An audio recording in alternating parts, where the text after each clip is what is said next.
ஆரணி மக்களவை தொகுதியில் மாற்றுத்திறனாளிகள் மற்றும் 85 வயதுக்கு மேற்பட்ட முதியவர்களின் வசதிக்காக வீடு தேடி சென்று வாக்குப்பதிவு செய்யும் பணி துவங்கப்பட்டுள்ள நிலையில் மூதாட்டி ஒருவர் வீடு தேடி வந்த வாக்குச்சாவடியில் வாக்கு செலுத்தினார். கூடுதல் விவரங்களுடன் இணைகிறார் செய்தியாளர் லிங்கப்பன். வணக்கம் லிங்கப்பன், விவரங்கள். வணக்கம் தர்ஷினி.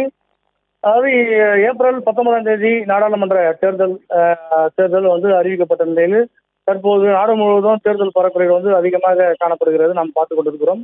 அந்த வகையிலே ஆரணி பாராளுமன்றத்துக்கு உட்பட்ட, ஆரணி சட்டமன்றத்துக்கு உட்பட்ட அதாவது மாற்றுத்திறனாளிகள் மற்றும் 85 வயதுக்கு மேற்பட்ட முதியவர்கள், அதாவது நடக்க முடியாம முதியவர்கள் இருக்கக்கூடியவர்களுக்கு அதாவது தேர்தல் விதியின்படி 12D படிவம் பெற்று அதன் அடிப்படையில் வீடு தேடி வாக்கு செலுத்தும் முறையை தற்போது இந்த முறையை தேர்தல் அலுவலகம் நடைமுறைப்படுத்தியுள்ளது. அந்த வகையில் ஆரணி அடுத்த ராட்டினமங்கலம் பகுதியில் இருக்கக்கூடிய அதாவது 85 வயதுடைய அதாவது 89 வயதுடைய வெள்ளியம்மாள் என்ற மூதாட்டி படுத்தபடியில் இருக்கிறார். அவருக்காக வீடு தேடி அந்த ஒரு குழு போயிட்டு அந்த ஓட்டுகளை சேகரிக்கும் பணியை தற்போது நடைபெற்று வருகிறது.